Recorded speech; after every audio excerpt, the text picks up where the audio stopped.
Welcome to the final video in this series. We're standing here in the city of Thunder Bay, right beside probably one of the most prominent structures on the former railway line. And what we're going to be doing today is we are going to be exploring the area around this very beautiful station and talking a little bit about its history. All right, so what I'm going to do is I'm going to give you kind of a little overview of the site and kind of walk you along the sort of the lakeside of the station before we move in for a closer look. So first of all, obviously you can see the station here in front of us. We are on the northeast corner. We're kind of looking towards the southwest. If I pan back this way a little bit, you can see there's a structure just over here. There has been an addition to it, but you can kind of see the original roof line. This structure here is the baggage building, and we'll talk a little bit more about that very shortly when we get our kind of a close-up view. But essentially, again, this is the lake side of the station. The rail line is just in behind it, and we're going to see that. There's a very large building behind that as well, and we're going to be talking about that. That is a hotel that's connected to the station. So where we are here, as I mentioned earlier, we're here in the city of Thunder Bay, which is my hometown. We're down at a place here that people know as the Marina. And so basically we're on the shores of Lake Superior. You can see that there is way out in the harbor there, that there is a very large rock formation at the end of the Sibley Peninsula. That is the Sleeping Giant, and you kind of saw a little shot of that at the beginning of the video. So first of all, kind of a little sort of note on this, because it'll sort of come up in the video. So we are in the city of Thunder Bay, but that was not the original name for this city. We've mentioned on occasions before that this area actually was two separate cities. And so where we are actually, so the marina area here, down here in Thunder Bay, is actually known as Prince Arthur's Landing, and that is named after the original name of the city here. And so this settlement here, there were two settlements. The more northerly one was called Prince Arthur's Landing, and that was named after one of the sons of Queen Victoria, who was the monarch, the regent at the time. And the more southerly settlement was named Fort William, and that its name came from a very early fur trading post that was established by the Northwest Company. And so what eventually happened is Prince Arthur's Landing eventually evolved into the city of Port Arthur, and then the settlement to the south eventually became the city of Fort William, and basically the two cities kind of grew up concurrently together, Port Arthur on the north side and Fort William on the south side. And the cities remained as such for quite a number of years, and that's why on a lot of documentation and things like that that I've presented, and some of that you'll see that in this video, where you basically see this being listed as Port Arthur, and then the two cities merged in 1970 to form the city of Thunder Bay. So if you grew up or you were born here prior to 1970, you either were from Port Arthur or Fort William. I'm a 70s kid, so I was born in the city of Thunder Bay. All right, so now that we've kind of had an opportunity to sort of see the outside of the structure here, you can see it has a very, very unique design to it, and we're going to talk a little bit more about kind of the designer of the structure. The structure itself has actually been modified, and so you'll notice that there's kind of on this one side here on the north side, there's kind of a symmetry to the station with the sort of the two peaked ends on either side. That's the original part of the station. This section over here to the south is actually an addition. And so when you see some early pictures, and I'm going to flash one of those up right now, you'll notice that this section isn't there. And then if you go to my website, you'll see a later picture that was taken in the 1940s, and you'll see that this addition is put on. And there was an addition to the addition, because that 1940s picture doesn't show the upper part to this addition, and so the the top part there, where you can basically see what appears to be more sort of space with the windows, and you can see the sort of ornate work on the top. That wasn't there originally. Now going back to the main part of the station, and so basically you can see it is a 3-story station, and I'm going to talk a little bit more about this. So basically the bottom floor was essentially your ticketing office, your waiting rooms, sort of some baggage areas. The second floor was a lot of office space and things like that, and then the upper floors were rooms, basically accommodations for the station master and things like that. And I do have an article. I'm going to flash it up a little bit later on, but you're going to see that on my website, and you're going to be able to read the article, and it basically gives you a description of all the different sort of sections of the stations, what's going on the different floors. So the station here, again, you saw at the beginning of the video that I flashed up the date, and it's actually, the date is actually shown on several parts, so you can see it up here on the on both sort of sides, on the sides as well, so that 1905 date. So the station was constructed in 1905.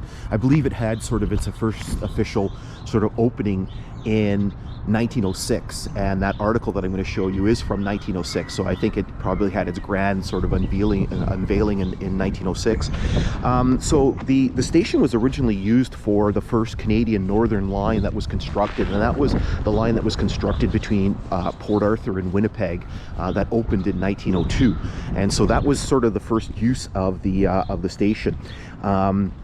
And as I'm talking here, I'm going to flash some timetables up on here so you can see that. And so you'll see the line, what was known as the Canadian Northern Port Arthur Subdivision, that basically ran from Port Arthur to Atikokan, and then eventually the line continued on to Winnipeg.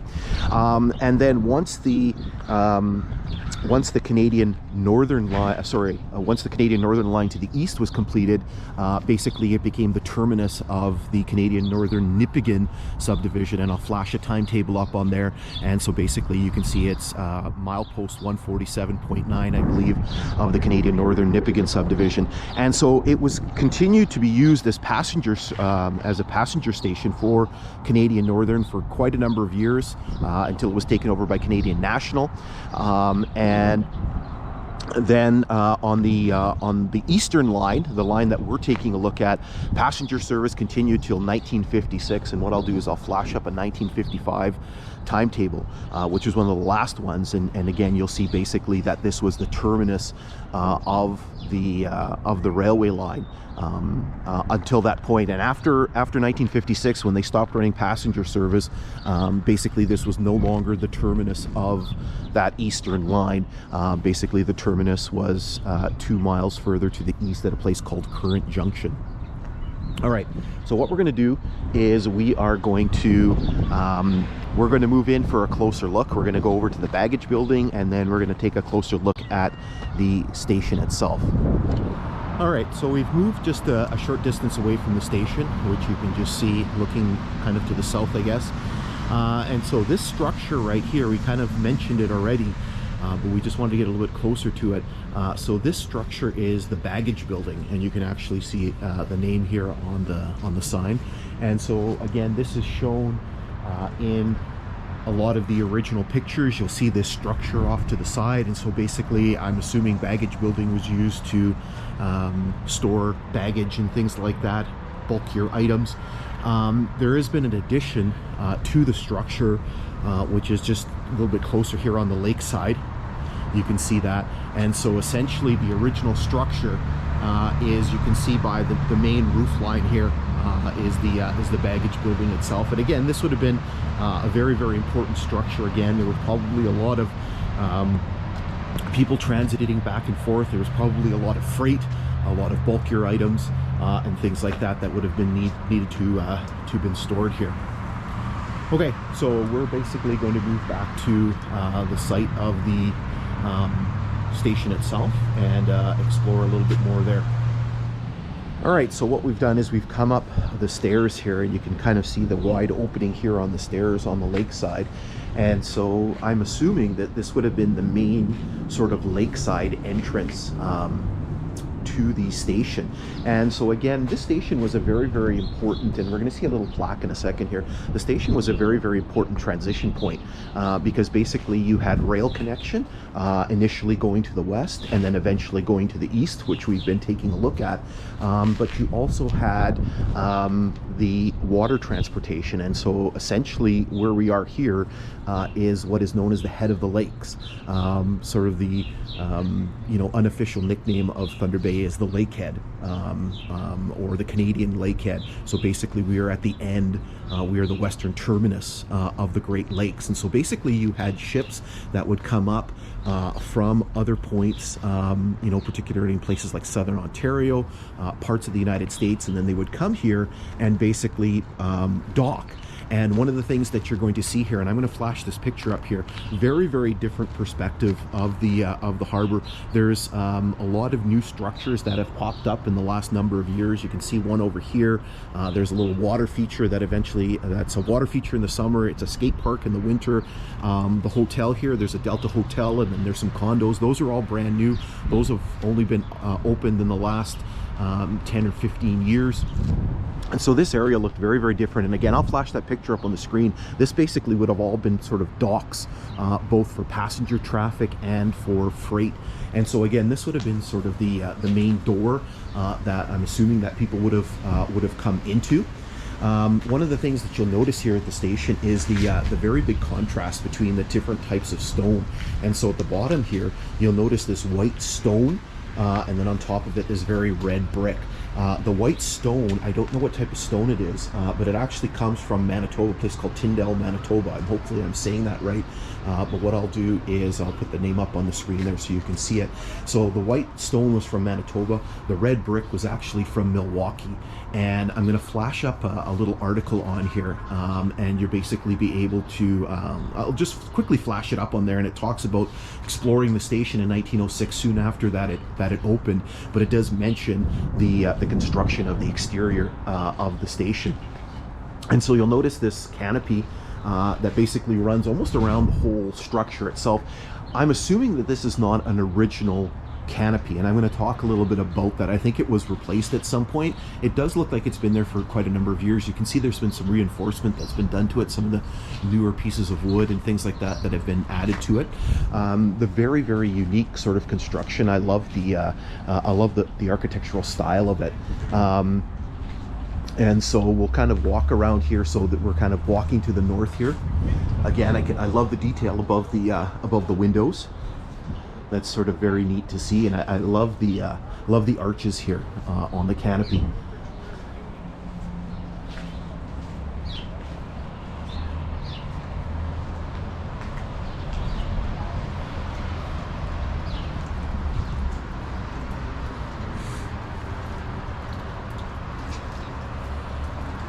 And so this would be the sort of the north side of the station.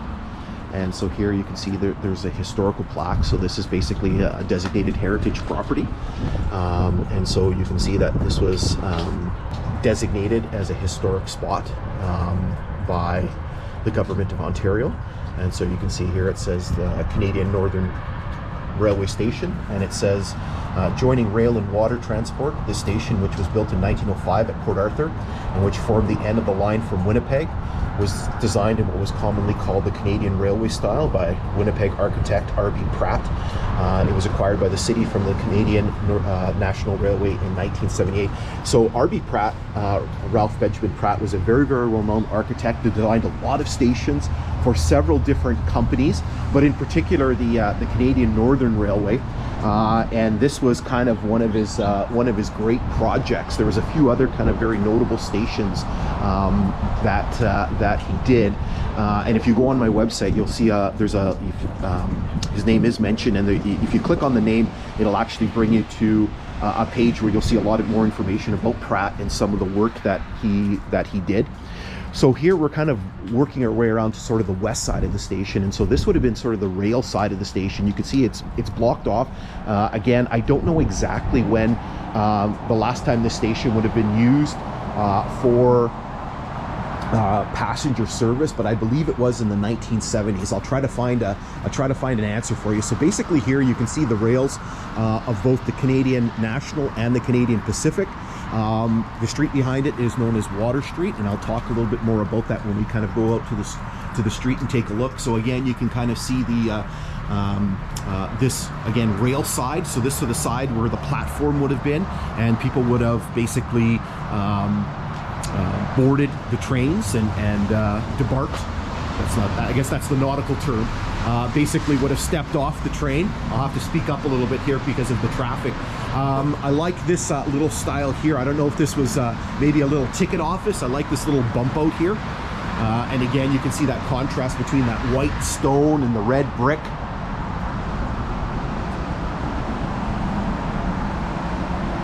And so over here, we come up to the double set of doors.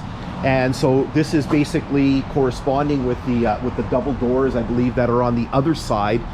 And essentially this would have been, there's double doors over there. So I'm not quite sure would have been sort of the main entrance to the station. There were kind of separate waiting areas. There was a general waiting area, and then there was a ladies waiting area, and I don't know the reason why that was done.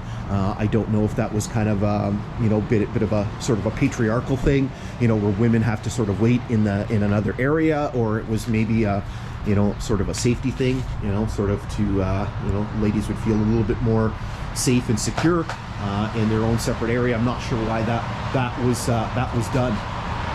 All right, so what we'll do is we'll make our way over to the lake side of the station again, and we'll take a look from over there. All right, so we've moved our way back to the lake side of the station, and certainly right at this moment, I was really appreciating this canopy, as people at the time would have. There's a pretty steady rain that's coming down, and certainly that gives a lot of cover from the inclement weather. And so just to kind of elaborate on this station's relationship with the rail line. So basically this station would have been used by originally the Canadian Northern and later the Canadian National Railways from 1915 until 1956, and so passenger service on the at the time the Dorion Subdivision ended in 1956, and so it, you know, passenger service really only lasted approximately 41 years on this line. Again, it would have been replaced by bus service, which for that route was a lot more efficient. And then, as we mentioned earlier, I believe that it was used for the other more western lines up until the 1970s. Again, here you can see these doors here, the double doors that we sort of pointed out. There's several sets of double doors there, and there. These probably would have been the entrance to the baggage portion, and it's the reason for the steps here. And so one of the things you'll notice right here is there's a difference in the stone. So here you'll see the stone, and then the stone actually is different here, and the reason for that is because this section over here is actually an addition, we'll basically you know, we'll show you some pictures and things like that of that. So the original station, basically, again, you can see kind of the break here, so you can see the white stone. So this was the original section of the station, and then this portion was added later on, and we've already talked about that and discussed that. And then basically, as I mentioned, that this area here is a private business here.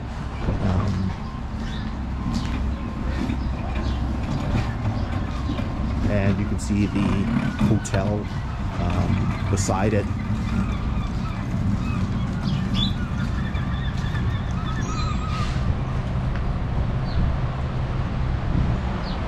And here you can see sort of the southern end of this section here, which I'm guessing would have been some sort of baggage or freight portion of the station.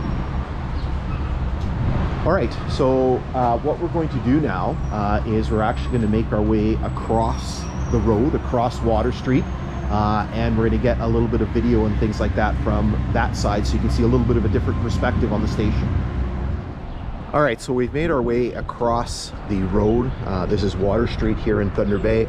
We're up basically on the front part of this very large, more modern looking building, which is one of the main government buildings here in the city of Thunder Bay. And so here you can get a better perspective on the rail side of the station. You can see in the foreground the Canadian Pacific tracks, and then closer to the station the tracks belonging to Canadian National. So basically, I mentioned earlier that the station was used by the Eastern Line from 1915 when the line opened for passenger traffic until 1956 when it ended. Obviously the station was open in 1905, and so that would have been used for, I have to speak up here because of the traffic, would have been used for more westerly traffic from 1905, as I mentioned earlier, probably up until the 1970s. So basically, when passenger service ended on what was the Dorion Subdivision at the time, this basically stopped being the terminus of that rail line. And so essentially the terminus shifted about 2 miles to the east to a place called Current Junction. And so we've looked at Current Junction before. So basically Current Junction is where the Canadian, initially the Canadian Northern, and then the Canadian National shared trackage with the Canadian Pacific. So they share 2 miles of track, basically from this point all the way up to Current Junction. So again, you can kind of see the station a little bit. You can see the baggage building over to the side. So what we're going to do is we're going to hop back down to street level, and then I'm just going to kind of go over down the block a little bit and give you a little perspective from there. All right, so we've moved to the end of the block here, and that way I can give you kind of a little bit of a different angle. We're kind of on the northwest corner of the structure. So here you can see it across Water Street. And so what we're going to do here is we're actually going to take a look at a couple of more things. And so I'm going to turn here and we're going to walk our way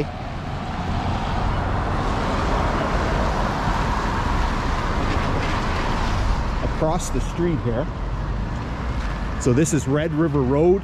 A bit of a historical story to this. This is actually the road that at one time, very, very early on in Canadian history, used to lead here from Prince Arthur's Landing, right from the head of Lake Superior, all the way to the Red River area, which is basically what is now Winnipeg.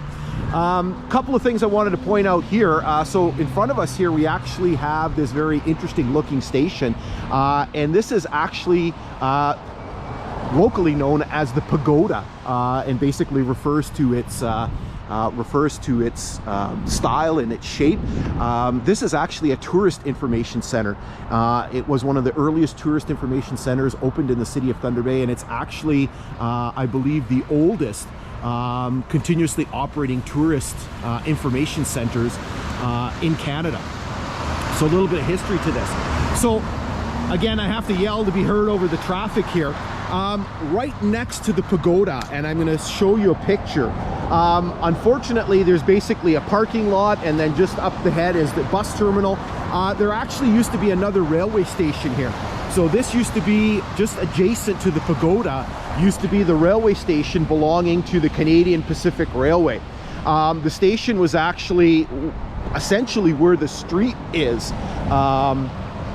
And what ended up happening was in the 1970s, they basically decided to widen this road, to widen Water Street, to accommodate all the additional traffic.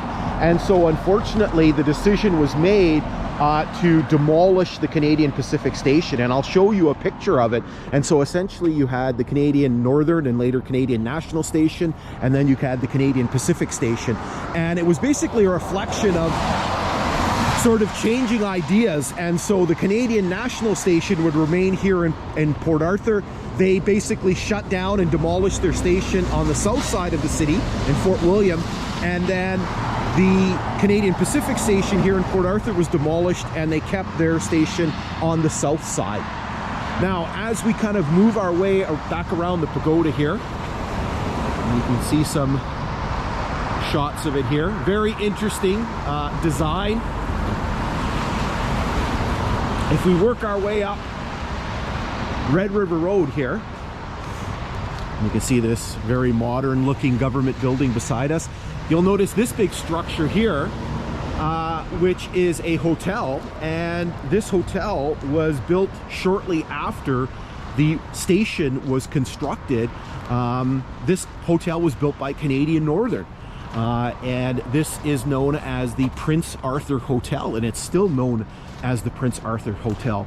I'm going to flash some pictures up, and or picture up, and you can basically see what it looked like at the time. But basically, this was the hotel that served the railway station. And so essentially you had all of this stuff all in very, very close proximity. You had the railway station just there. You had the docks and the harbor here. So you basically had passengers who were arriving from rail, initially from the west, but eventually from the east. You had passengers who were coming by water, by boat.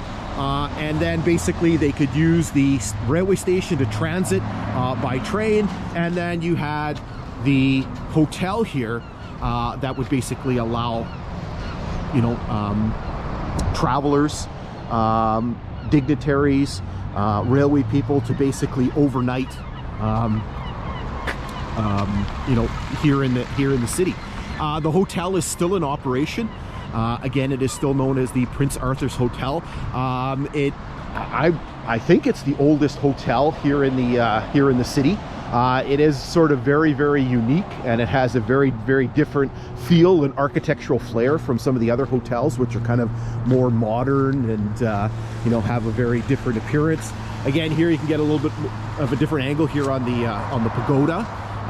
And again, this would have been very important because again, it would have essentially served you know, all of those tourists and all of those travelers that were transiting through. You can see some images here. You know, you can see some of the steamships here. Here's the Noronic. I've shown you a picture already of the Canadian Pacific Station. And then you can basically see, you know, this is sort of an 1880s shot. You can see the sleeping giant there in the background, yeah, this is basically kind of the end of our sort of exploration, and so hopefully you've kind of enjoyed all of the things that we've been able to sort of look at, and all of the history that we've been able to explore. And it's very fitting that it sort of culminates with this very sort of magnificent and majestic station here in the city of Thunder Bay.